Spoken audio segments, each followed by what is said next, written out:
All right, today we are diving deep into a fascinating story. It's a real cyber heist where state-sponsored spies took a system designed to protect us and turned it into their own personal skeleton key to networks all over the world. Let's get into it. So let me ask you a question. Imagine you live in a super secure skyscraper. What happens if the one person with the master key to every single room, the head of security, is secretly working for someone else?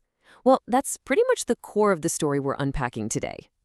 Because in the digital world, that's exactly what happened. A single tiny flaw in a critical security system was weaponized. It was turned into the perfect, most trusted delivery mechanism for some incredibly advanced spyware. To really get our heads around how this heist went down, we first need to understand the system that was betrayed, the target itself. Okay, so meet WSUS. That stands for Windows Server Update Services. And you really can think of it as the chief of security for a huge company's network. Its whole job is to take safe, verified updates from Microsoft and distribute them to every single computer. The entire system is built on a foundation of absolute trust. So if you're an attacker, why is WSUS the absolute perfect target? Well, for one, it has the highest level of privilege you can get. We're talking total system access. It also has immense reach, connecting to practically every single machine on the network. And here's the kicker. Every one of those computers is pre-configured to automatically trust anything that comes from it. And maybe most importantly, it's often a set-it-and-forget-it kind of server, meaning it has super low visibility. It's the perfect place to hide in plain sight. Okay, so you've found the perfect target. Now, all you need is the key to unlock it. Let's take a look at the fatal flaw that basically blew the doors wide open. The flaw has an official name, CVE-2025-59287. That CVE just stands for Common Vulnerabilities and Exposures. It's like a universal tracking number for security holes. And at its heart, this is a really critical problem in how the WSUS server processes data. But the way it fails, well, it's a masterclass in how not to do security. This right here explains the whole catastrophic failure. See, the developers tried to encrypt the communications, but the secret key they used was hard-coded right into the software. The same key for every single WSUS server on the planet.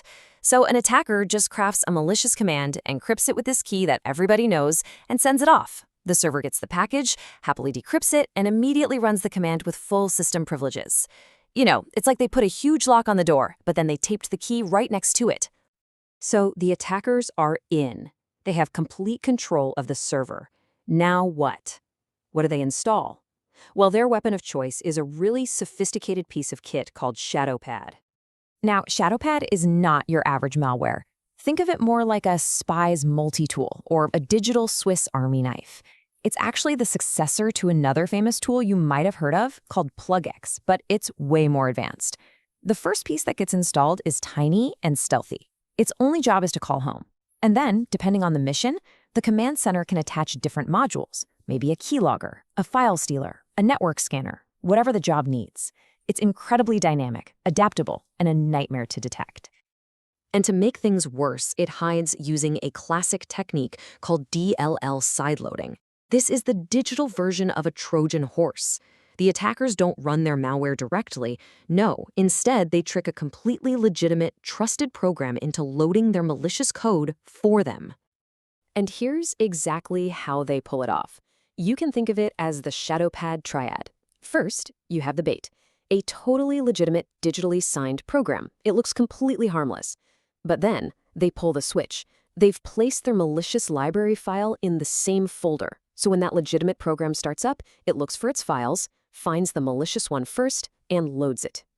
That DLL then executes the final payload, and bam, ShadowPad is unleashed right into the computer's memory. It's genius, and it's terrifyingly effective.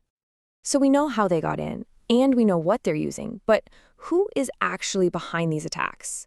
As it turns out, this isn't the work of just one crew. Intelligence analysts have a name for this. They call it the Quartermaster model. ShadowPad isn't a tool that belongs to one specific team. Instead, it seems to be a centrally developed weapon that gets handed out to different state-sponsored units. And if you think about it, this structure is brilliant for a state actor. It lets specialized teams focus on their own targets, and it creates all these layers of separation, which makes figuring out who's behind an attack incredibly difficult. It's a logistical model built for modern cyber warfare. And you can see that specialization right here. These different groups or clusters all use ShadowPad, but for different missions. You've got Redfly, who goes after critical infrastructure like power grids. Purple Haze targets tech and even other cybersecurity companies. And then there's a really interesting one, a group called Green Yellow. In fact, security researchers pointed out that the activity they saw from this Green and Allow group was maybe the most alarming development of all, and there's a very specific reason why. It's because this group has what you'd call a dual-use mission. On one hand, they do classic espionage. They use ShadowPad to steal secrets and gather intelligence. But on the other hand, once they've gotten what they came for, they deploy ransomware to encrypt all the victims' files and demand a huge payment. This completely blurs the line between state-sponsored spying and just old-fashioned for-profit crime. So this is clearly a complex, multifaceted threat, which brings us to the most important question. How on earth do you defend against an attack that targets the very system you use for your own defense? First things first, let's be absolutely clear about how serious this is. The WSUS vulnerability has a CVSS score of 9.8 out of 10. That is critical. It's about as dangerous as a remote vulnerability can possibly get. This is a 5-alarm house on fire kind of situation. So, what's the playbook here? Well, number one, and this should be obvious, is to patch immediately. Apply the specific security update Microsoft released for this. Number two, harden your network.